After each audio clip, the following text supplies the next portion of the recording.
Maslahati. Unda ketdik. Ruhiyatingiz bo'yicha karta maslahati sizga nima deydi? Ketdik. Ruhiyatingiz bo'yicha karta maslahati. 3 ta karta qo'yaman. 3 ta kartadan xohlaganlaringizni tanlashingiz mumkin. Kartalar sizga qanaqa maslahat bermoqchi? Sizning ruhiyatingizga. Sizning ruhiyatingizga. Birinchi kartani tanlagan insonlar ruhan ko'p tushkunlik sizni batamom o'zingizni muammolaringiz bo'lmagan narsaga ko'p aziyat chekkaningiz. Bu narsa yaqin insonlaringiz bilan ham, oila a'zolaringiz bilan ham qandaydir bog'liq bo'lishi mumkin. Bu yerda bosh barmoqqa uzuk taqilgan. Bu degani o'ylagan rejalaringiz sizni amalga oshmayotgani. Tushkunlik siz o'ylagan natijangizga emas, aksincha hamma narsasi orqaga ketgani. Bu narsa muhabbat bo'yicha ham bo'lishi mumkin, ish, hayot bo'yicha ham bo'lishi mumkin. Taqdir yo'llaringiz haqida aytadigan bo'lsak, karta maslahati. Sizni oldinda ko'p rejalar kutib turganini, ruhan o'zingizni yig'ishtirib olishingizni, xayollaringizni bir joyga qo'yishingizni, o'tmishga qaramasdan olg'a qadam bosishingizni, sizni hayotingizda, atrofingizda yaxshi insonlar ko'p paydo bo'lishini, o'tmishingizdagi sizni qiynayotgan insoningiz bo'ladigan bo'lsa, u insondan siz mehr kutmang. Karta maslahati. Siz o'zingizga umuman deyarli qaramay qo'ygansiz. O'zingizga ko'proq e'tibor bering. Chiroyliroq bo'ling, o'zingizga qarang.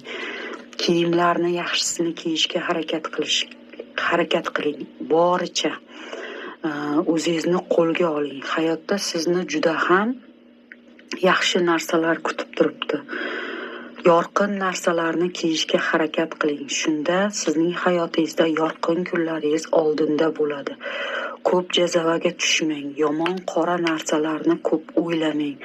Sizni kelajakda obro', pul, muhabbat bo'yicha ham juda ham yaxshi narsalar kutib turganini, lekin qandaydir sizga ko'z tekkanmi, o'zingizni bir o'qitib yuborishlaringizni maslahat berardim.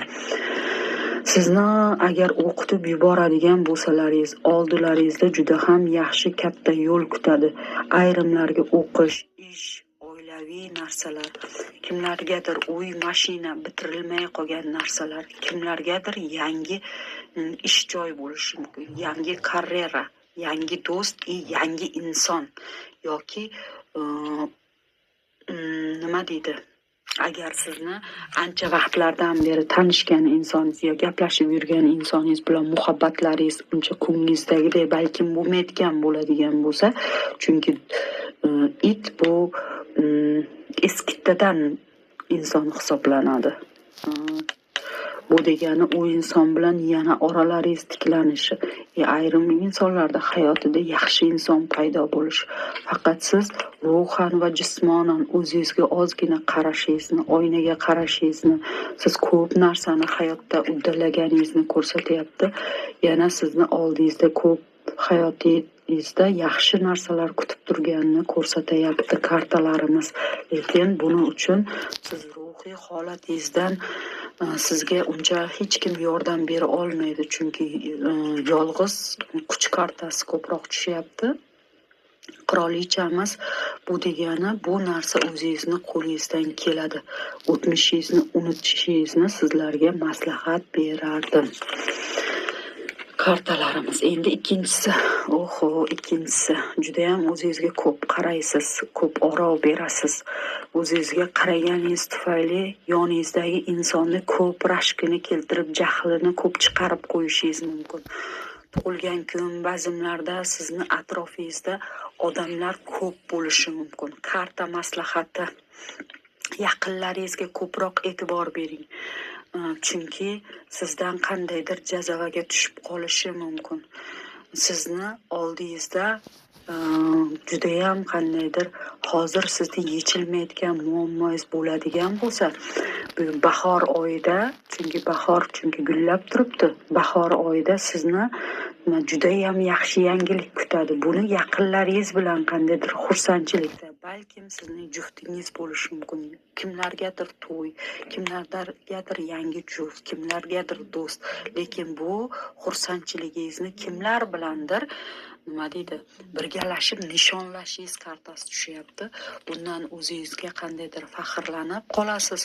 Bu kartamizni, ikkinchi kartamizni tanlaydigan insonlar aslida nima deydi, juda ham sabrli, qanoatli, o'ziga e'tibor beradigan, uncha o'ziga qaramasa ham tabiiy go'zal, tabiiy kelishgan, o'ziga nima deydi, atrofdagi eng muhimi dunyo qarashi go'zal insonlar hisoblanadi.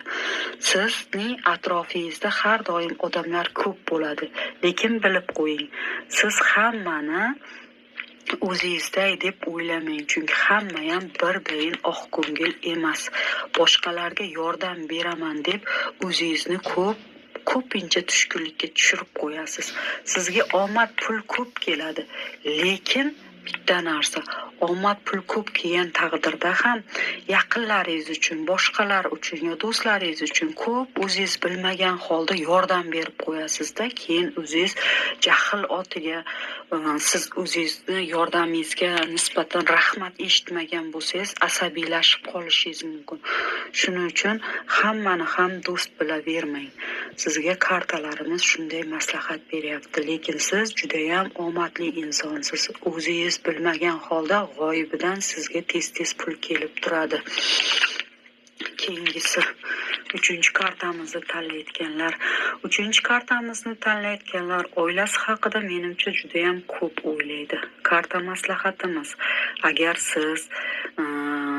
sizlarning sevgilaringizni o'rtangizga oilaviy kimdir tushgan bo'lsa, yoki 3-shaxs sizlarni bezovta qilayotgan bo'lsa, yoki u inson haqida siz sog'inib u insonni yo'liga qarayotgan bo'lsangiz, kimlardir sizni muhabbatingizga rahna solayotgan bo'lsa, shu narsani biling. Sizda hayotingizda bu yerda boshida toji e'tibor bergan bo'lsalaringiz, yashil barglar bilan qoplangan. Bu degani orzulariga erishadigan inson. Xayollarga ko'p berilmang, karta maslahatimiz. Chunki xayollarga ko'p berilib, agar ishingizni ortga surib qo'yadigan bo'lsangiz, pul borasida siz birozgina yutqizib qo'yishingiz mumkin. Sizga baribir hech kim yordam bermaydi, chunki yolg'iz kartalar ko'p tushyapti. Bu yerda keyingi kartalarimizda pul muammosi bo'yicha aytadigan bo'lsam, sizda karta maslahati: xayollarga ko'p berilmang, kimdandir yordam so'rashni kutmang, o'zingiz harakat qiling. Agar siz kimdandir yordam so'raydigan bo'lsangiz, sizdan 2 barobar qandaydir foyda ko'rishga harakat qiladi. Shuning uchun siz o'zingiz harakat qilishingiz kerak. Kartalar shunday deyapti. Muhabbat borasida hech ham siz tushkunlikka tushmang. Chunki agar pul borasida ham sizni tepada nurlar bilan sizni omad yo'llaringiz ochiq turganligi, muammolaringiz hal bo'lishi, o'zingizni u darajada tushkunlikka tushmasligingizni, odamlar sizga yordam bermagani bilan, lekin sizni o'zingizni kelajakda pul borasida ham, nima deydi, odamlar borasida, do'stlar borasida balkim sizning omadingiz yo'qdir, lekin shuni unutmang, sizni ilohiy kuch, ilohiy omad o'zingizda borligingizda. Sizda taqdiringiz har doim pul bo'yicha ham, munosabat bo'yicha ham salgina nima deydi, o'zingizga kelib olishingizni, o'zingiz xayollarga burkanmasdan yoki kimgadir dardingizni ko'p aytmasdan, erinchoq bo'lib qolmasdan ehtiyot bo'lishingizni. Shundagina sizni pul tark etmaydi. Keyin juda ham bu insonlar saxiy insonlar. Yaqinlariga, do'stlariga, qarindosh urug'lariga qandaydir ko'p sarflab yuboradigan inson. Birozgina xasisroq bo'ling, birozgina salgina ham o'zingizni o'ylang. Chunki agar siz qiynalgan vaqtingiz, u insonlar qo'lini ochmasligi mumkin. Shuning uchun kartalar maslahat beryapti. ozgina harakatchan bo'ling, ko'p o'yga tolmang. Sevgi muhabbat bo'yicha sizni baribir omad kutadi. Siz omadli insonsiz.